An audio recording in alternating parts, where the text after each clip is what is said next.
Que la paix et la grâce de Dieu soient avec vous tous aujourd'hui, frères et sœurs. Aujourd'hui, on va faire Luc 12, verset 1 jusqu'au verset 12. Et nous allons commencer par la suivante. Amen. Seigneur Jésus, nous te remercions pour la journée que tu nous as fait, la semaine que tu nous as fait en même temps.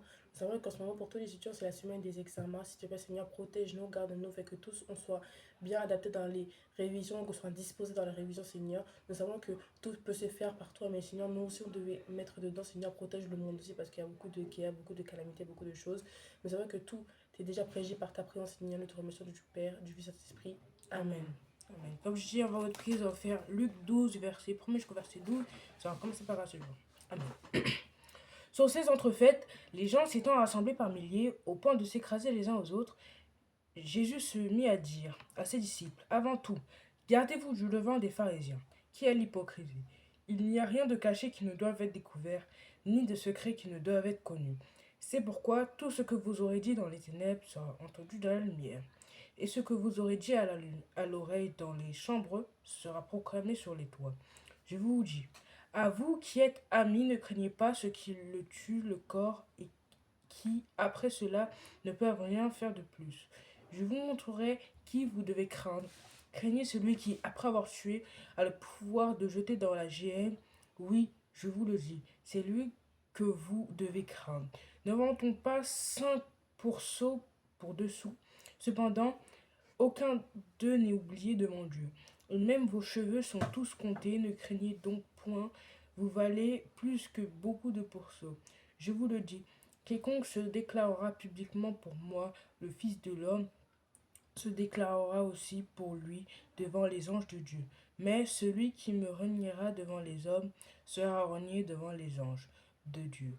Et quiconque parlera contre le Fils de l'homme, il lui sera pardonné. Mais à celui qui blasphémera contre le Saint-Esprit, il ne sera point pardonné. Quand on vous mènera devant les synagogues, les magistrats, les autorités, ne vous inquiétez pas de la manière dont vous défendrez, ni de ce que vous direz. Car le Saint-Esprit vous enseignera à l'heure même ce qu'il faudra dire. Amen. Par la suite. Amen. Sur ces entrefaits, les gens s'étant rassemblés par milliers, au point de s'écraser les uns les autres.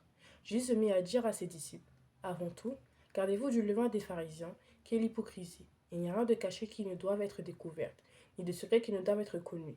C'est pourquoi tout ce que vous aurez dit dans les ténèbres sera entendu dans la lumière, et ce que vous aurez dit à l'oreille dans la chambre sera proclamé sur les toits. Je vous dis, à vous qui êtes mes amis, ne craignez pas mes choix, mais ne me craignez pas ceux qui tuent le corps et qui, après cela, ne peuvent rien faire de plus. Je vous montrerai qui vous devez craindre. Craignez celui qui, après avoir tué, a le pouvoir de jeter dans la géhenne. Oui, je vous le dis, c'est lui que vous devez craindre. Ne vendons-on pas 5 passereaux passereaux pour 2 sous? Cependant, aucun d'eux n'est oublié devant Dieu, et même vos cheveux sont tous comptés. Ne craignez donc point. Vous valez plus que beaucoup de passereaux. Je vous le dis, quiconque déclarera publiquement pour moi, le Fils de l'homme se déclarera aussi pour lui, devant les anges de Dieu. Mais celui qui me régnera devant les hommes sera régné devant les anges de Dieu. Et quiconque parlera contre le Fils de l'homme, il sera pardonné. Mais à celui qui blasphémera contre le Saint-Esprit, il ne sera point pardonné. Quand on vous mènera devant les synagogues, les magistrats et les autorités, ne vous inquiétez pas de la manière dont vous défendrez, ni de vous, hein, Ni de ce que vous direz. ni de ce que vous direz, excusez-moi. Car le Saint-Esprit vous enseignera à l'heure même ce qu'il faudra dire. Amen. Par la suivante. Comme fait à chaque fois, c'est toujours très important de méditer la parole de Dieu pour savoir ce que tu dis et pour le mettre en pratique. Amen. Sur ces entrefaits, les gens s'étaient rassemblés par milliers au point de s'écraser les uns aux autres. Jésus se mit à dire à ses disciples, avant tout, gardez-vous du levain des pharisiens, qui est l'hypocrisie. Pour rappel, ce qu'on avait fait la semaine dernière, ce qu'on avait parlé, à la fin, les sacrifiants et scribes avaient posé des questions à Jésus pour essayer de le piéger, pour avoir des paroles un peu douteuses, pour l'utiliser contre lui, pour un procès futur. Mais du coup, après avoir parlé avec les scribes et les pharisiens, et après qu'ils n'ont rien trouvé, rien vu, rien entendu, du coup, il y a des gens qui s'étaient rassemblés par milliers au point de s'écraser les uns aux autres. Mais Jésus a dit à ses disciples de faire attention au venin des sacrificateurs, des scribes et des pharisiens, qui était l'hypocrisie. Il n'y a rien de caché qui ne doive être découvert, ni de secret qui ne doivent être connu. Il dit qu'il n'y a rien qui est caché qui ne doit pas être découvert, ni de secret qui ne sera pas connu dans tous les cas. Donc aussi, il faut faire vraiment très attention, parce que des fois, ils vont vous parler pour vous dire des trucs et tout, alors que des fois, il y a des arrière-pensées qui sont vraiment très très mal, comme on peut voir avec Jésus et les pharisiens et les scribes. Donc il faut être très gaffe de ce qu'on dit, ce qu'on fait, parce que ça peut se retourner contre nous. Ouais. Du coup, c'est pourquoi tout ce que vous direz dans les ténèbres sera entendu dans la lumière, et ce que vous direz à l'oreille dans les chambres sera proclamé sur les toits. Dire c'est pourquoi, comme elle a dit, tout ce qu'on peut dire peut être retenu contre nous. Tout ce que vous direz dans les ténèbres sera proclamé dans la lumière, et tout ce que vous direz dans les chambres à l'oreille sera proclamé dans les toits. C'est-à-dire que il n'y a jamais rien de caché, tout sera découvert à un moment ou à un autre. Je vous dis, à vous qui êtes mes amis, ne craignez pas ceux qui tuent le corps et qui, après cela, ne peuvent rien faire de plus.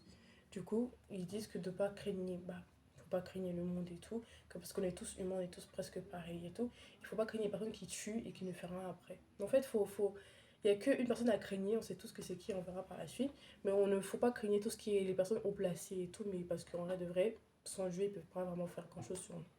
Voilà. Je vous montrerai qui vous devez craindre. Craignez celui qui, après avoir tué, a le pouvoir de jeter dans la géhenne. Oui, je vous le dis, c'est lui que vous devez craindre.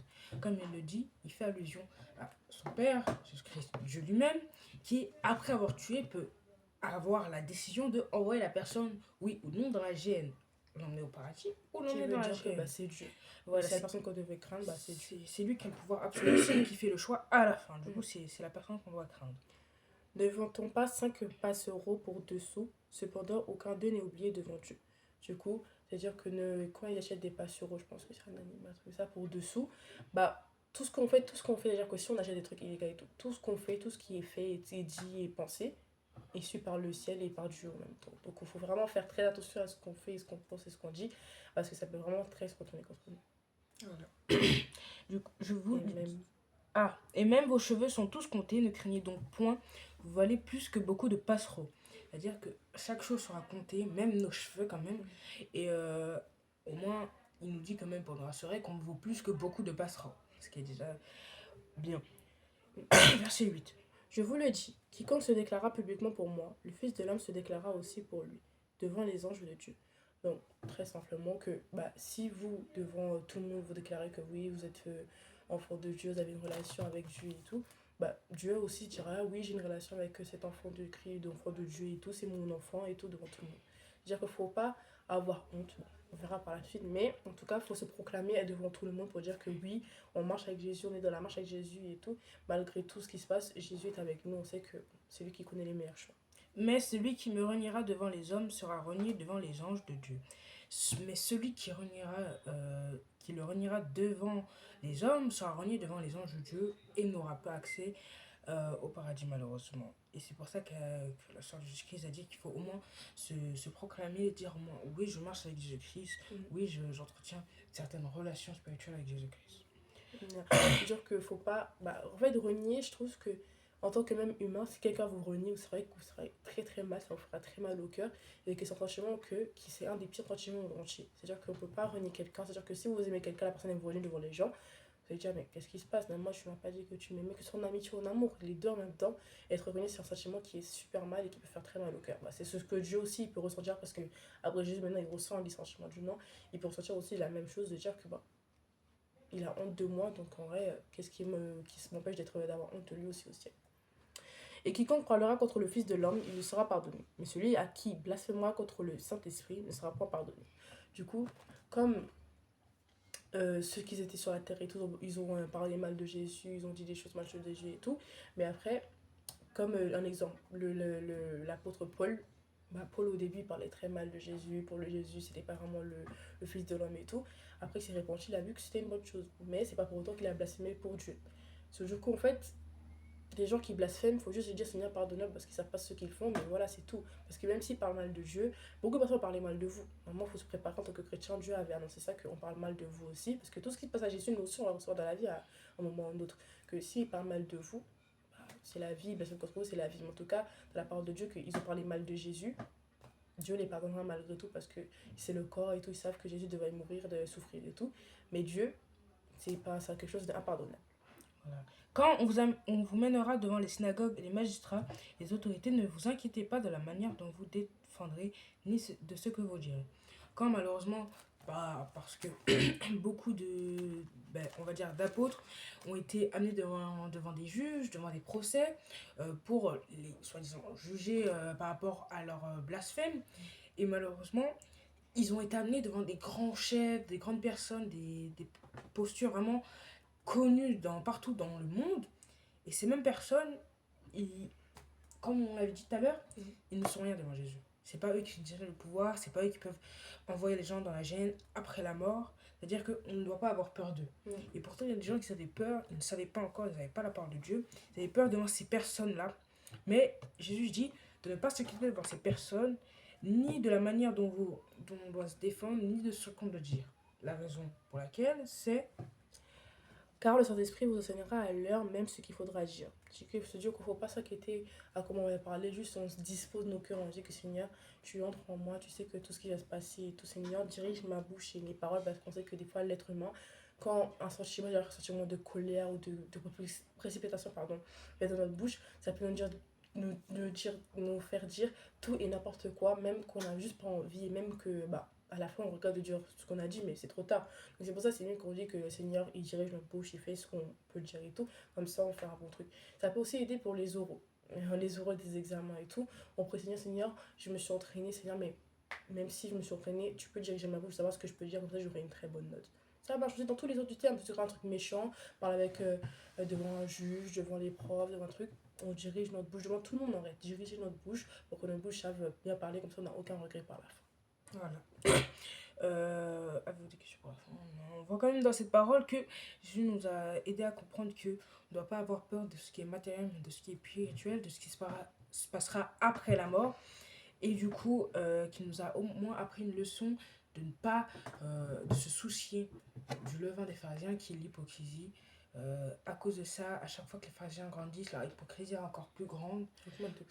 Voilà, la plupart du temps, c'est des promesses qui ont été faites et qui ne sont pas respectées, des paroles en l'air, un dédain pour les gens de basse classe ou des gens qui n'ont pas les moyens.